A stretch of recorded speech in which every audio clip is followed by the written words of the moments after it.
El muchacho que caminaba a su lado podía ser el heredero perdido de un ducado, o la razón por la que todo podía romperse.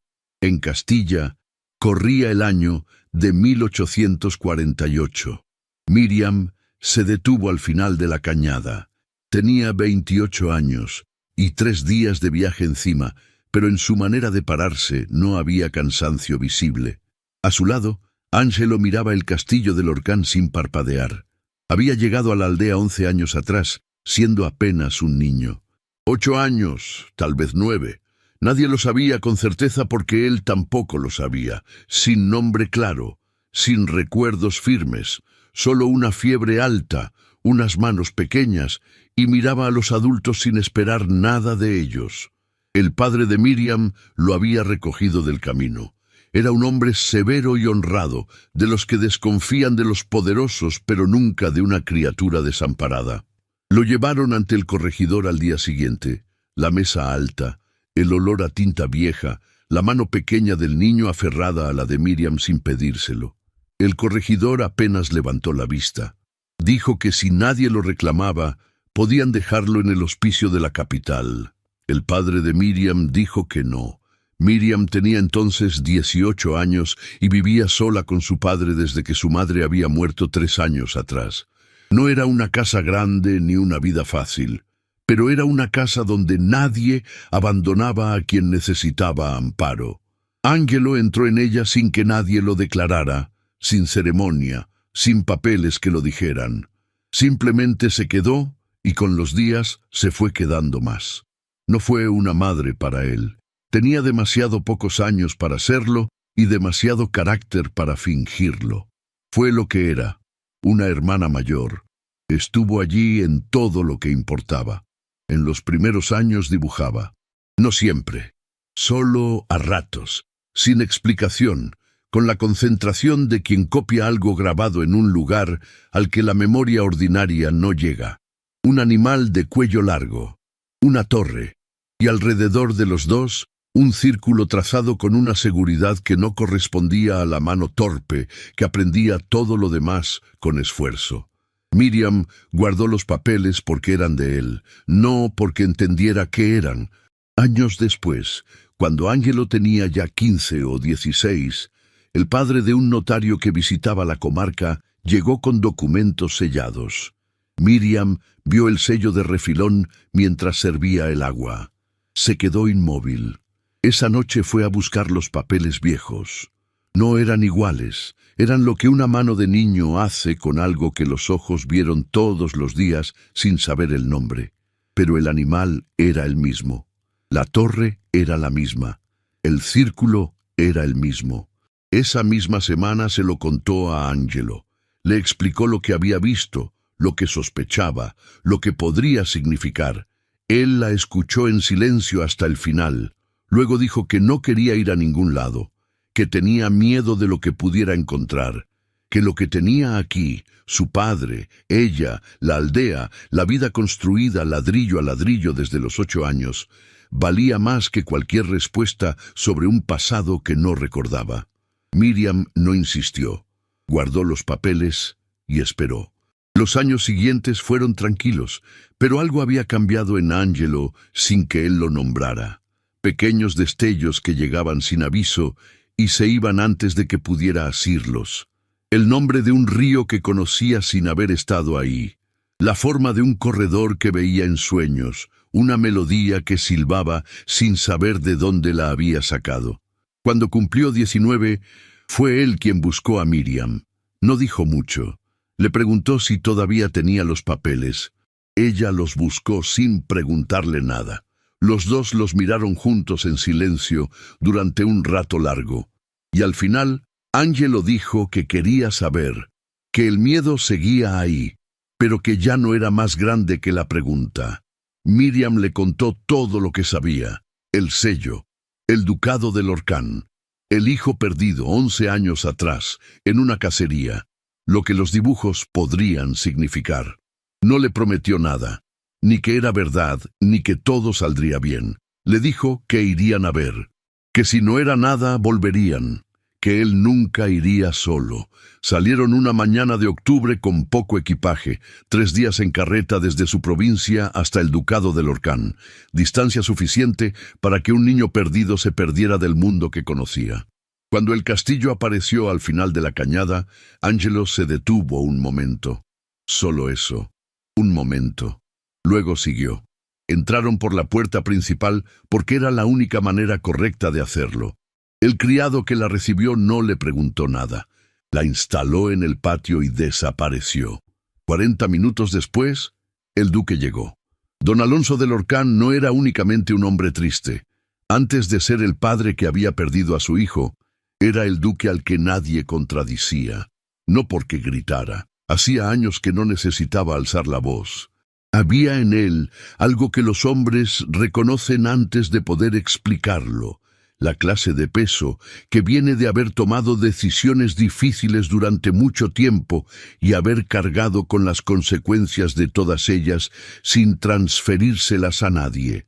Cruzó el patio sin anunciarse, vestido de oscuro, paso directo, sin ningún adorno que proclamara lo que era, porque no lo necesitaba. La miró a ella primero, luego miró a Angelo, y algo en su cara cambió. No fue un gesto dramático, no fue un derrumbe, fue algo más pequeño y más difícil, la expresión de un hombre que ve algo que podría ser lo que lleva 11 años esperando y que tiene tanto miedo de equivocarse que no se permite todavía ni respirar distinto. El muchacho tenía la línea del rostro de su madre, los ojos de su madre, esa manera de pararse, ligeramente ladeado con el peso en el pie izquierdo, que era idéntica a la de ella. El duque apartó los ojos, volvió a ser lo que era. ¿Quién la mandó?, man preguntó. A ella, no al muchacho. Nadie, señor duque, mi conciencia. El duque la miró. Ella no bajó la vista. No hubo en ese gesto ni provocación ni timidez. Solo la calma particular de quien no tiene nada que perder porque nunca vino a pedir nada. Hacía mucho tiempo que nadie lo miraba así. Su conciencia la trajo hasta aquí con un muchacho desconocido afirmando ser mi hijo. No lo afirmo, señor duque. Lo sospecho. Miriam sacó los papeles del atillo, dibujos de niño, un animal, una torre, un círculo trazado alrededor, y los sostuvo en la palma abierta. Estos los dibujaba de pequeño, sin saber lo que eran, y hay recuerdos que le llegan sin que nadie se los haya contado. Fragmentos, nada que pueda probarse, pero suficiente para que yo no pudiera quedarme quieta. El duque no se movió hacia ella. Miró los papeles desde donde estaba. Fue don Próspero Aldavera quien avanzó. El consejero había aparecido en el umbral sin que nadie lo llamara. 50 años bien llevados, cabello peinado con esmero, una sonrisa que tenía la forma correcta, pero ningún calor detrás. Tomó los papeles, los examinó con la minuciosidad de quien busca el error antes que la verdad, y los devolvió al duque con una inclinación estudiada. Excelencia, un niño puede ser enseñado a dibujar cualquier cosa. Una pausa breve. No digo que sea el caso. Digo que sería imprudente no considerarlo. El duque sostuvo los papeles, los giró una vez, luego volvió los ojos hacia Angelo, y esta vez no fue un vistazo. Fue algo más sostenido, más cuidadoso, como quien mira una llama de lejos y todavía no sabe si acercarse. ¿Cómo se llama usted?, preguntó. Angelo, dijo el muchacho. El duque devolvió los papeles a Miriam, sin mirarla. Instálenlos en el ala este. Una pausa. Unos días. Hasta que esto se aclare. Se fue. Próspero esperó a que los pasos se perdieran por el corredor de piedra. Luego se volvió hacia Miriam, con la misma expresión de antes, cordial, sin fisura, sin prisa. Bienvenida al castillo de Lorcán, señora. Espero que su estancia sea provechosa para todos. Miriam sostuvo su mirada el tiempo suficiente para que él supiera que no la había intimidado. Luego siguió al criado. El corredor era largo y frío, un lugar hecho para durar, no para recibir. Angelo caminaba a su lado rozando con los dedos la piedra del muro, un gesto pequeño, casi involuntario, como si la mano reconociera algo que la cabeza todavía no autorizaba. Miriam lo vio. No dijo nada. Había 11 años de práctica en saber cuándo hablar y cuándo simplemente caminar al lado de alguien. Los primeros días transcurrieron con la cautela particular de las cosas que podrían romperse si alguien se movía demasiado rápido. El duque no los evitaba. Tampoco los buscaba. Aparecía en los corredores a horas en que Angelo solía estar ahí. Se detenía un momento, intercambiaba alguna palabra breve sobre el tiempo o los caballos, y seguía. Era la manera que tenía de medir algo que todavía no se atrevía a confirmar. Miriam observaba todo esto desde una distancia prudente y se adaptó sin pedir nada. Aprendió rápido qué espacios le pertenecían y cuáles no. Angelo, mientras tanto, recorría el castillo como quien relee un libro que conoce pero no recuerda haber leído. Una tarde, Miriam lo encontró parado en el extremo del corredor norte, mirando una ventana que daba a los álamos, con una expresión que ella había aprendido a reconocer en 11 años, la de alguien que está a punto de recordar algo y lo siente escaparse justo antes de llegar. Fue en el cuarto día cuando el duque lo vio sin que Angelo supiera que lo estaban viendo. Había salido al patio interior antes del amanecer, creyendo que estaba solo. Angelo estaba sentado en el banco de piedra junto a la fuente, con un trozo de pan en la mano y los ojos en el cielo que empezaba a clarear. No hacía nada en particular, solo estaba ahí, con esa quietud que tienen las personas que han aprendido a no necesitar que algo ocurra para sentirse completas. El duque se detuvo bajo el arco del corredor. El muchacho inclinó la cabeza hacia un lado. Un gesto breve, casi imperceptible, y en ese movimiento el duque vio a su esposa con una claridad que le cortó la respiración. Era el mismo ángulo exacto, la misma manera de recibir la luz de la mañana sin parpadear. Margarita lo hacía siempre que pensaba en algo que le importaba. Inclinaba la cabeza así, como si el pensamiento tuviera peso, y ella quisiera sentirlo mejor. 11 años. Y ese gesto había llegado hasta aquí sin que nadie lo enseñara. El duque se quedó bajo el arco más tiempo del que habría admitido. Luego se fue sin hacer ruido, con algo instalándose en el pecho que no era certeza todavía, pero que se le parecía demasiado para seguir llamándolo de otra manera. La confirmación llegó 3 días después, y no vino de ningún documento. Miriam cosía en el jardín interior cuando lo oyó. Un silbido suave, distraído. Ángelo caminando por el corredor que daba al patio, sin saber que alguien escuchaba, sin saber siquiera que estaba silbando. Era una melodía corta, circular, que volviendo siempre sobre sí misma. El duque estaba al fondo del corredor. Se detuvo tan abruptamente que Miriam levantó los ojos de la costura. Lo vio apoyar una mano en la pared. Solo eso. Una mano apoyada en la piedra, como quien necesita algo firme mientras el suelo se mueve. Ángelo pasó sin verlo y siguió hacia el jardín. El duque permaneció donde estaba un momento largo. Luego entró por la puerta lateral sin decir nada. Miriam bajó la costura al regazo. No sabía que había escuchado el duque en esa melodía, pero había visto su cara, y una cara así no miente. Lo que ocurrió al día siguiente, Miriam no lo vio, lo supo por don Evaristo. El duque había mandado llamar a Angelo a la sala de los retratos, una habitación que permanecía cerrada la mayor parte del tiempo, con los cuadros de 3 generaciones de Lorcán cubiertos por una luz que entraba sesgada desde el único ventanal. Don Evaristo no había entrado. Había permanecido en el corredor. ¿Cuánto tiempo estuvieron ahí dentro?, preguntó Miriam. Casi 2 horas, dijo el mayordomo, sentado en el banco del jardín con las manos sobre las rodillas. Al principio no se oía nada. Luego el muchacho habló durante un rato largo. Luego volvió el silencio. ¿Y después? Don Evaristo tardó en responder. Cuando salieron, el señor duque tenía una mano apoyada en el hombro del muchacho. Hizo una pausa breve. Llevaba 11 años sin tocar a nadie así. Miriam no dijo nada. Dobló el dobladillo que tenía en el regazo y lo dobló otra vez, aunque ya estaba bien doblado. «Don Evaristo», dijo por fin. «¿Cómo era la señora duquesa?» El mayordomo miró hacia los arcos del jardín. «Era una mujer que llenaba los cuartos sin proponérselo», dijo. «No por la voz ni por el carácter, por algo más difícil de explicar. Uno entraba a una habitación donde ella estaba y el aire era distinto». Una pausa. «Cuando el niño desapareció, ese aire desapareció con él. Ella duró 2 años más, pero en realidad se fue mucho antes.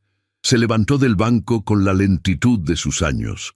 Su excelencia la vio apagarse sin poder hacer nada. Creo que eso es lo que lo cerró por completo. Se detuvo antes de alejarse. Le digo esto, señora, porque me parece que usted necesita entender a qué se enfrenta. No a un hombre frío, a un hombre que aprendió a hacerlo para no romperse. Se fue. Miriam permaneció en el jardín con esa información, asentándose despacio. Pensó en el duque apoyando la mano en el hombro del muchacho después de 2 horas en la sala de los retratos. Pensó en lo que cuesta abrirle una puerta a algo que uno ha mantenido cerrado durante 11 años. Esa tarde, el duque la mandó llamar, no a la sala de mapas, al despacho pequeño del ala oeste, una habitación sin pretensiones, con una mesa cubierta de papeles y 2 sillas que no hacían juego. Próspero no estaba. El duque estaba de pie junto a la ventana cuando ella entró. Se volvió. «Siéntese», dijo. Miriam se sentó. Él tardó un momento en hablar. No era el silencio de alguien que busca las palabras. Era el de alguien que las tiene y está decidiendo si usarlas. «He pasado 11 años buscando a mi hijo», dijo por fin. «He visto a 4 familias distintas presentarse con muchachos de edad similar. Cada vez me prometía que no volvería a creer antes de tener certeza absoluta». Hizo una pausa. «No tengo certeza absoluta. Pero tengo algo que 11 años y 4 familias no me habían dado». Miriam esperó. «Hay una melodía», continuó el duque con la voz más baja. «Una canción de cuna que mi esposa inventó para él cuando era pequeño. No la sacó de ningún libro. Se la inventó una noche cuando el niño no dormía. Apoyó los dedos sobre el borde de la mesa. Nadie fuera de estas paredes la conoce. Yo mismo la había olvidado hasta ayer». Guardó silencio. Él la silbaba sin saber que la silbaba. Miriam no respondió. No porque no tuviera nada que decir, sino porque entendió que ese hombre no necesitaba respuesta. Necesitaba que alguien estuviera ahí mientras lo decía en voz alta. El duque se volvió hacia la ventana. Afuera, los álamos del jardín norte se movían con el viento de la tarde. «Quiero pedirle que se quede», dijo, sin dejar de mirar afuera. «No unos días, más tiempo. Él necesita a alguien de confianza mientras encuentra su lugar aquí. Alguien que lo conozca de verdad». «¿Y si me niego?», preguntó Miriam. El duque se volvió. «Entonces se irá usted y yo respetaré esa decisión». Una pausa. «Pero le pido que no lo haga». No era la voz del duque al que nadie contradicía. Era otra voz, más austera, más difícil de producir. La de un hombre que no está acostumbrado a pedir y lo está haciendo de todas formas. Miriam pensó en Angelo en el corredor del ala norte, con la mano en la piedra del muro. Pensó en la expresión que tenía cuando silbaba sin saber que silbaba. «Hablaré con él», dijo. Angelo dijo que sí antes de que ella terminara de explicar. No con entusiasmo, con esa tranquilidad suya que a veces parecía resignación y no lo era. «¿Y tú quieres que me quede?», preguntó Miriam. Angelo la miró. «Llevas 11 años sin separarte de mí cuando importaba», dijo. «No voy a pedirte que empieces ahora».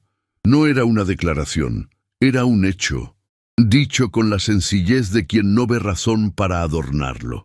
Miriam escribió a su padre esa noche. Su padre respondió en menos de una semana. La carta era corta, como todas las suyas. «Quédate el tiempo que haga falta. El muchacho te necesita más ahí que yo aquí. Ya nos veremos. Cuídate. Y debajo, en letra más pequeña, «Me alegra que haya sido». Era lo correcto. El duque mandó a alguien a buscar las pertenencias de los dos a la aldea. No eran muchas. Cabían en 2 baúles pequeños. Eso también era una respuesta, aunque nadie la hubiera pedido. Lo que siguió no fue un proceso, fue una vida que empezó a ocurrir. Angelo se incorporó al ritmo del ducado con la misma tranquilidad con que había aprendido todo lo demás, observando primero, haciendo después, sin pedir que le explicaran 2 veces. El duque le mostraba las tierras, los mapas, los registros de las cosechas. Le hablaba de los arrendatarios por su nombre, de los problemas de cada aldea, de las decisiones que había tomado y de las que todavía estaban pendientes. No como quien instruye a un heredero, como quien comparte algo que ha cargado solo durante demasiado tiempo y por fin tiene con quién. Angelo escuchaba, preguntaba poco, pero las preguntas que hacía eran las correctas. Una tarde volvió al jardín, donde Miriam cosía, y se sentó frente a ella sin decir nada durante un buen rato. «¿Qué ocurre?», preguntó ella por fin. «Nada». Miró sus manos. «Hoy me enseñó los límites del ducado en el mapa. El río del norte». Hizo una pausa. «Yo ya sabía dónde estaba ese río». Miriam dejó la costura. «¿Te lo había dicho alguien?». «No». Angelo levantó los ojos. «Lo sabía, como sé otras cosas que no sé de dónde me vienen». No siguió. Miriam tampoco preguntó. Había aprendido en 11 años que hay memorias que necesitan llegar solas, sin que nadie les abra la puerta desde afuera. Don Próspero Aldavera observaba todo esto con la paciencia de quien sabe que las prisas arruinan los planes bien construidos. Había servido al ducado durante 20 años.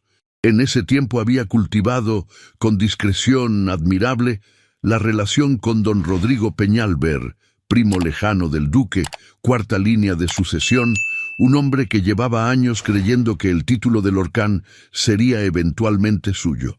Próspero nunca se lo había prometido. Simplemente no había hecho nada para corregir esa creencia. Cuando Miriam llegó al castillo con el muchacho, Próspero escribió a don Rodrigo una carta breve. Le informaba que había surgido una alegación sobre un posible heredero, que era probablemente infundada, que estaba siendo investigada, que no había razón para alterar los planes. No mentía, solo seleccionaba. La primera vez que Próspero se presentó ante Miriam fue en el corredor del ala este, una mañana de martes, con la naturalidad de quien se tropieza por casualidad con alguien a quien llevaba días buscando. «Señora Miriam», dijo, como si ya le tuviera confianza, «me alegra encontrarla. He estado pensando en su situación». «Mi situación es cómoda, gracias», respondió Miriam, sin detenerse. Próspero caminó a su lado. «Me refiero a su situación futura. El proceso de reconocimiento puede llevar meses. Cuando esto concluya, usted deberá volver a su aldea, y el camino de vuelta será exactamente igual al de ida». «Lo sé», dijo Miriam. «Podría ser diferente», dijo Próspero, «si usted quisiera». Miriam se detuvo. Lo miró. «¿Qué es lo que me está ofreciendo exactamente?». Próspero sonrió. Era una sonrisa que había practicado mucho. «Sensatez», dijo. «Nada más. Una compensación razonable por el tiempo y el esfuerzo invertidos.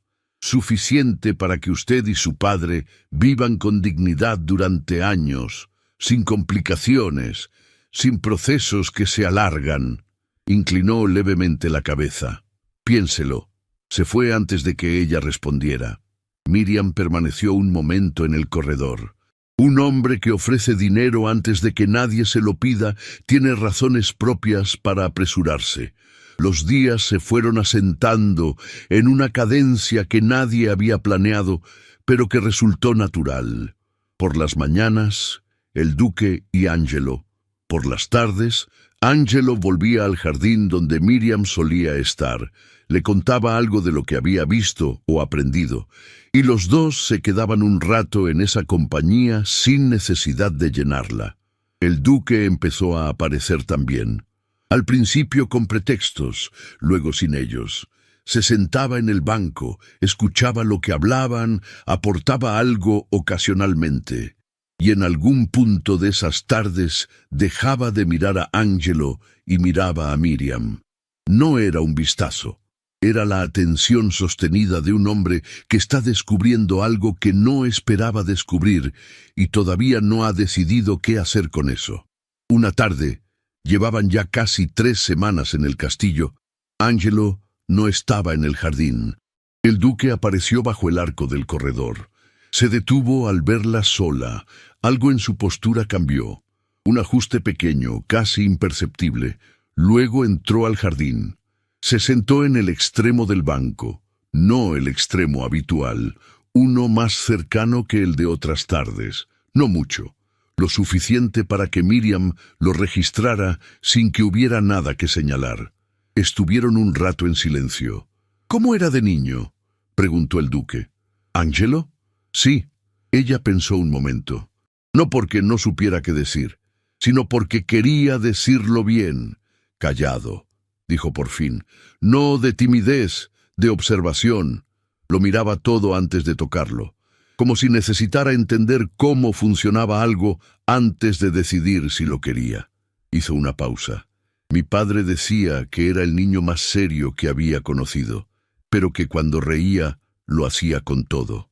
Reía mucho. Al principio no. Miriam dobló el dobladillo que tenía en las manos. Tardó casi 1 año en reírse de verdad.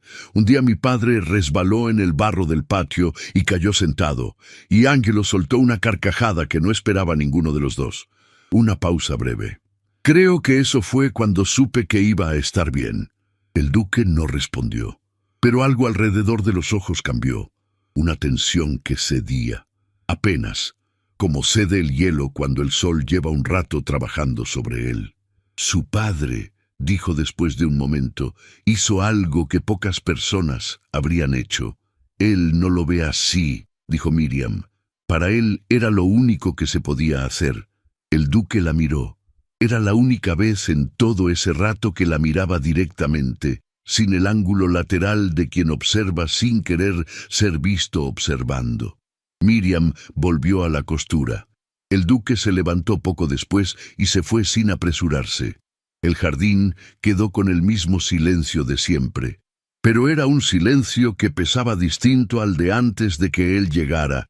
Fue Angelo quien le pidió que fuera.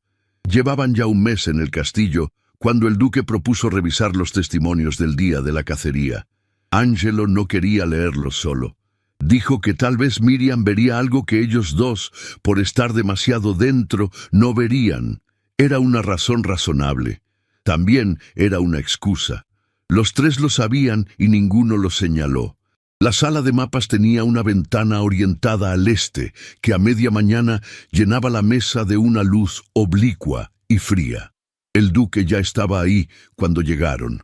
Angelo se sentó a un lado de la mesa, Miriam al otro. Los documentos eran más de los que ella esperaba.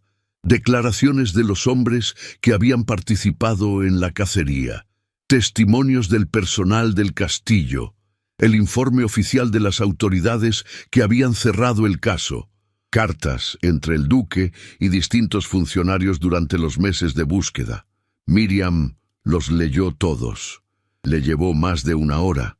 El duque permaneció de pie junto a la ventana la mayor parte del tiempo, de espaldas a la mesa. Angelo leía en silencio, deteniéndose a veces ante alguna página con una expresión que Miriam reconocía, la de alguien que lee algo y siente que ya lo sabía. Cuando terminó, levantó los ojos.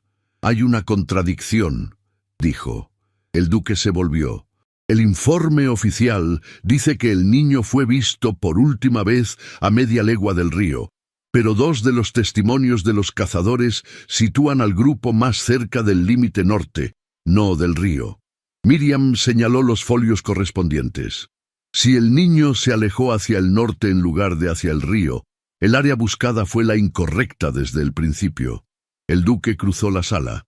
Se inclinó sobre los documentos al otro lado de la mesa. Sus ojos recorrieron los folios que ella señalaba. Estaban separados por el ancho de la mesa. No era mucho. La vi cuando llegué, dijo con la voz más baja que de costumbre. La contradicción, pero nadie más la señaló en su momento, y yo no tenía... Se detuvo. Empezó de nuevo. Era más fácil creer que la búsqueda había sido completa. Nadie quería prolongarla, dijo Miriam. Cerraron el expediente porque necesitaban que hubiera un final, aunque no lo hubiera. El duque no respondió. Tenía los ojos sobre los papeles, pero ya no los leía. Angelo se levantó en ese momento para acercarse a la ventana. Necesitaba más luz para leer una de las páginas. Y en el movimiento, sin que nadie lo hubiera planeado, la mano del duque fue hacia uno de los folios, y la mano de Miriam estaba sobre ese folio. No se apartaron de inmediato. 1 segundo, 2. La luz no cambió. Afuera, en el jardín, algo, un pájaro, el viento, hizo un ruido breve y cayó. El duque retiró la mano, tomó el folio, lo estudió con una atención que era real, pero que también le daba algo que hacer con los ojos. «Haré que don Evaristo localice a los testigos que aún vivan», dijo con la voz de antes. «Bien», respondió Miriam. Angelo volvió a la mesa y los tres continuaron revisando los documentos durante otra media hora, con la misma concentración de antes y el aire de la sala levemente distinto al de cuando habían entrado. Miriam salió de la sala de mapas con la intención de revisar unas notas. Llegó a su cuarto, dejó los papeles sobre la mesa y se quedó mirándolos sin leerlos. La mano de él había llegado sin aviso, y ella no se movió. Nunca antes el roce de una mano le había hecho perder el hilo de todo lo demás. Recogió la costura que tenía pendiente, la dejó. Se asomó a ver si Angelo estaba en el jardín. Estaba. Volvió adentro. Tardó 1 hora en admitir que no iba a hacer nada útil el resto de la tarde. El duque canceló esa tarde la reunión con el administrador de las tierras del sur. Mandó decir que era por los documentos de la cacería. Era verdad, en parte. La otra parte era que tenía la imagen de esa mano sobre el folio y no encontraba dónde ponerla. Los días que siguieron, el duque apareció en el jardín, aunque Angelo no estuviera. Se sentaba. Hablaba de las tierras, de la cosecha, de los arrendatarios del sur, cosas que Miriam no tenía por qué conocer. Él se las planteaba igual. Una tarde ella le preguntó por los olivos del sur. Había leído algo sobre ellos en uno de los documentos de la cacería. El duque respondió. Luego preguntó cómo era la tierra de donde ella venía. Miriam describió la aldea, la llanura, el río pequeño, el mercado los jueves. Él escuchaba con una atención que no correspondía al tema. Cuando ella terminó, hubo un silencio que ninguno interrumpió de inmediato. «Es usted muy distinta», dijo el duque, por fin. «¿A qué?» «A lo que esperaba», dijo él, y no siguió. Fue 4 días después cuando el duque la buscó sin razón formal, algo que no había hecho hasta entonces. Miriam estaba en el corredor del ala oeste, volviendo de hablar con don Evaristo sobre un asunto doméstico menor. El duque venía en dirección contraria, con un libro cerrado en la mano que claramente no había estado leyendo. Se detuvieron los dos al mismo tiempo. «Buenos días», dijo el duque. «Buenos días, señor duque». Una pausa. Miriam. No era señora, no era un título, era su nombre, pronunciado con una voz que no había tenido ese tono antes. No más suave, no más cálida exactamente, más directa. Como quien ha estado a punto de decir algo durante varios días y por fin lo dice, aunque lo que dice sea solo un nombre. Miriam no señaló el cambio. ¿Ocurre algo? Don Evaristo localizó a uno de los testigos de la cacería. Vive a 2 leguas. Ha pedido permiso para ir a visitarlo. ¿Y usted se lo ha dado? Sí. El duque miró el libro que tenía en la mano. Lo giró una vez. Quería que lo supiera antes que nadie. No era información urgente. Los dos lo sabían. El corredor estaba quieto. La luz entraba desde el extremo sur, horizontal y fría. En algún punto del castillo, pasos rápidos, algún criado, y luego silencio. «Gracias», dijo Miriam. El duque asintió. Siguió por el corredor sin apresurarse. Miriam permaneció donde estaba un momento, mirando el espacio donde él había estado. El libro que llevaba en la mano era uno de los que había en la sala de mapas. No tenía nada que ver con los testigos de la cacería ni con ningún asunto del ducado. Lo había tomado para tener algo en la mano mientras la buscaba. Ella lo supo, y saber que lo sabía fue más difícil de manejar que cualquier cosa que él hubiera podido decir. Don Rodrigo Peñalver llegó sin aviso, con documentos que reclamaban el ducado. Era un hombre que había pasado años preparándose para un papel que creía que llegaría. Próspero se lo había permitido creer. Pidió audiencia con el duque. La obtuvo el mismo día. Miriam lo supo por la tarde, cuando don Evaristo apareció en el jardín con la expresión de quien trae una noticia que preferiría no traer. «Don Rodrigo Peñalver», dijo el mayordomo, «primo del duque, ha llegado con documentos que establecen sus derechos sobre el título en caso de que no haya heredero directo reconocido». «Pero lo hay», dijo Miriam. «Sí». Don Evaristo miró hacia los arcos del jardín. «El problema es que el reconocimiento formal todavía no está completo, y don Rodrigo parece no haber sido informado de que la situación había avanzado tanto». Miriam se quedó quieta un momento. ¿Quién debería haberlo informado?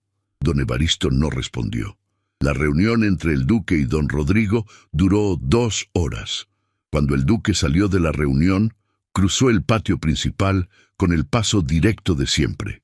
Pero había algo en la línea de los hombros que Miriam reconoció. Mandó llamar a Ángelo. Don Rodrigo salió del castillo 2 horas después con los mismos documentos con que había llegado. Próspero recibió un recado pidiéndole que aguardara en el despacho. Don Evaristo recibió las llaves del archivo antes de la cena. 2 días después, el duque llevó a Ángelo al ala norte. Miriam no fue invitada. Se quedó en el jardín sabiendo que algo estaba ocurriendo sin saber exactamente qué, y que era correcto que ocurriera sin ella. El ala norte estaba en silencio cuando los dos entraron. El duque abrió la puerta al fondo del corredor con la misma llave de siempre. La habitación seguía intacta, como si hubiera estado esperando. La cama pequeña, el soldadito de plomo en la repisa, con la pintura descascarada. Ángelo entró y se detuvo. Se quedó de pie en el centro del cuarto, con los ojos recorriendo cada detalle. La cabecera tallada, la ventana estrecha, la marca en la pared junto a la puerta, donde alguien había medido una altura con un trazo de carbón. Miró ese trazo durante un tiempo largo. «Me medían aquí», dijo. No era una pregunta. El duque tardó en responder. «Cada año, desde que empezaste a andar». Ángelo extendió la mano y tocó el trazo con la punta de los dedos. Luego fue a la repisa. Tomó el soldadito. Lo miró como quien mira algo que conoce desde adentro, pero estaba olvidando la forma exterior. «El caballo», dijo con voz baja. «El que usted montaba ese día se llamaba Niebla. Tenía una cicatriz en el flanco derecho de cuando era potro. Usted me dejaba darle azúcar en la palma de la mano, aunque mi madre decía que no debía». El duque no se movió. Ángelo devolvió el soldadito a la repisa. Se volvió. Y había en su expresión algo que no había estado antes. Algo más antiguo, más suyo, que 11 años de vida en otro lugar no habían borrado del todo. El duque dio un paso hacia su hijo. No fue un abrazo dramático. Fue el movimiento de un hombre que durante todos esos años había llegado tarde a todo y que esta vez, esta única vez, llegó a tiempo. Puso la mano en el hombro de Ángelo. Ángelo no retrocedió. Se quedó ahí en ese contacto, con los ojos cerrados y la respiración que cambiaba. El duque no lloró con lágrimas, lloró con el cuerpo, con los hombros que se dieron, con la respiración que se partió al medio y tuvo que ser recogida con cuidado, con la mano que apretó el hombro del hijo como quien sujeta algo que no puede volver a perder. Angelo levantó la mano y la puso sobre la de su padre. Ese gesto, esa mano, pequeña años atrás, ahora grande, puesta sobre la del padre, fue lo que don Evaristo vio desde el corredor antes de alejarse sin hacer ruido. Miriam supo que algo había cambiado cuando Angelo volvió al jardín esa tarde. No por lo que dijo poco, como siempre, pero había algo distinto en la manera en que se sentó, en cómo miró los álamos del norte, en cómo se quedó en silencio con una textura diferente a la habitual. Era el silencio de quien ha llegado. ¿Estás bien?, preguntó Miriam. Sí, dijo Angelo, y luego, después de un momento, creo que voy a empezar a recordar más cosas. Miriam no preguntó qué, sabía que llegaría. Llegó a lo largo de los días siguientes, en fragmentos que no pedían permiso. Una tarde Angelo estaba ayudando al duque a revisar los mapas de las tierras del norte y se detuvo en medio de una frase. Había un pino, dijo, en el límite norte, junto al río. Grande, con una bifurcación baja donde yo me sentaba. Usted decía que era peligroso. Yo iba igual. El duque se quedó quieto un momento sobre los mapas. «Sigue ahí», dijo.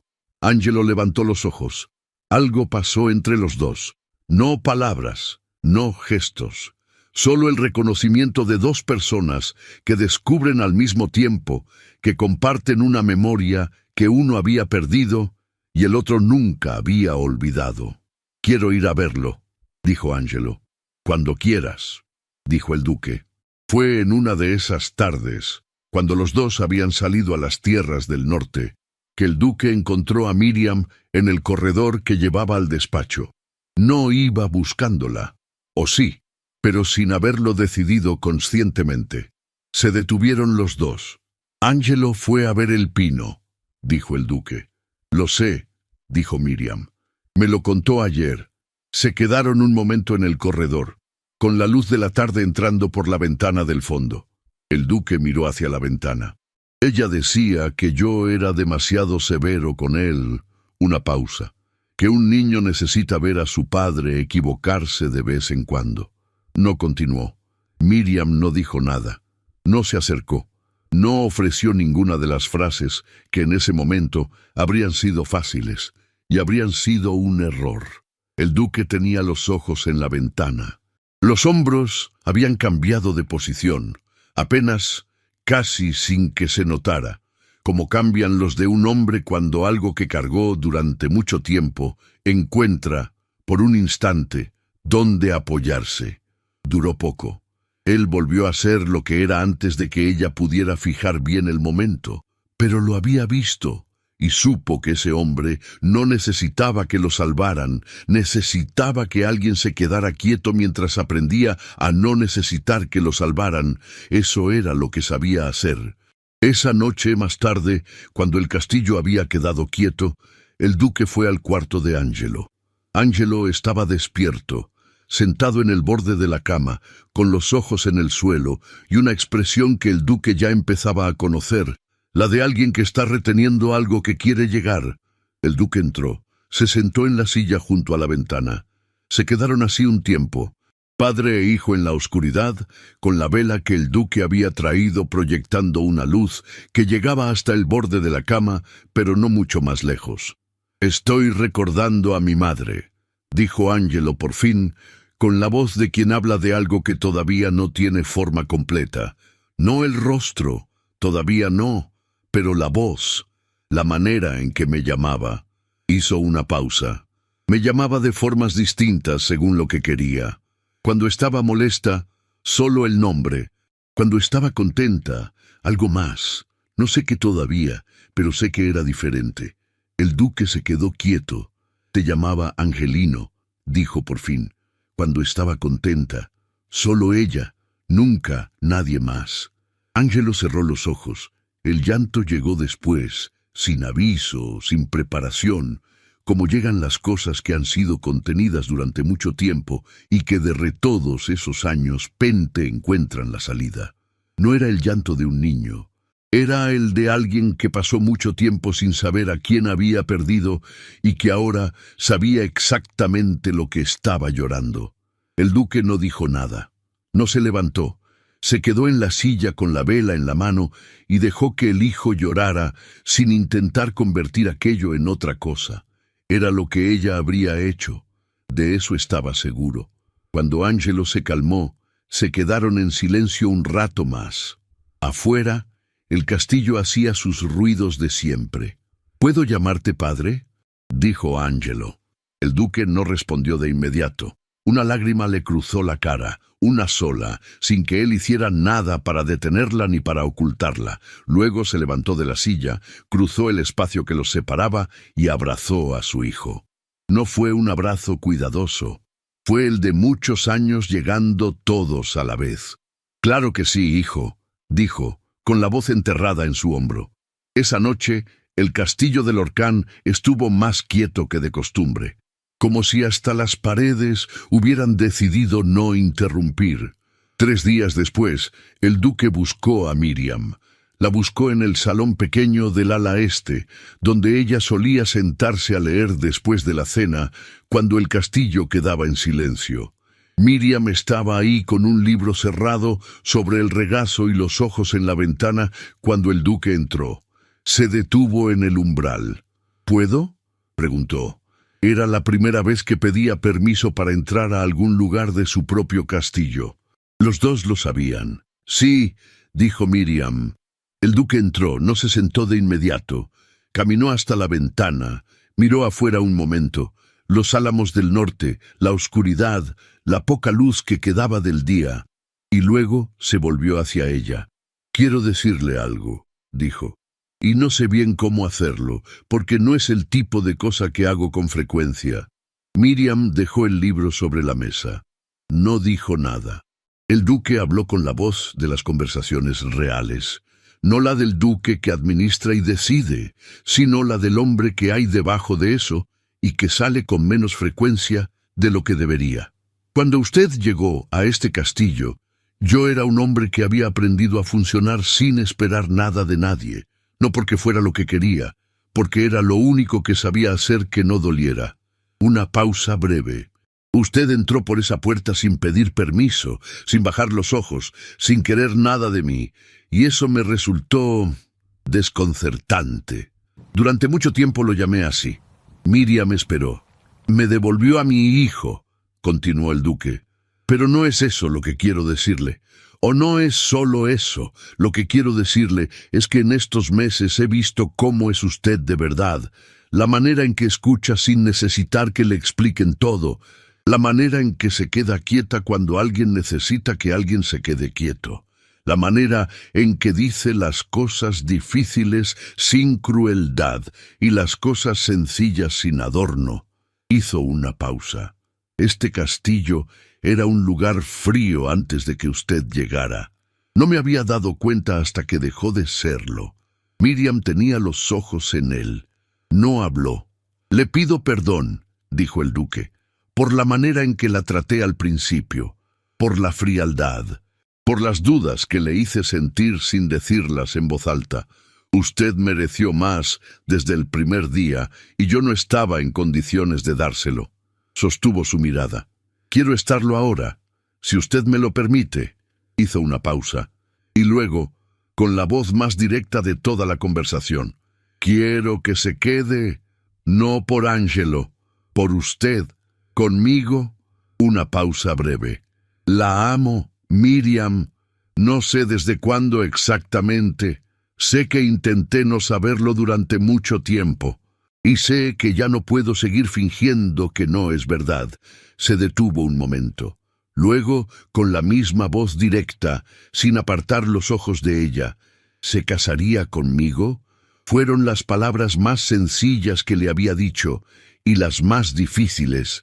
Miriam lo supo porque vio lo que le costaron, la manera en que él sostuvo su mirada después de decirlas, sin esconderse, sin añadir nada más.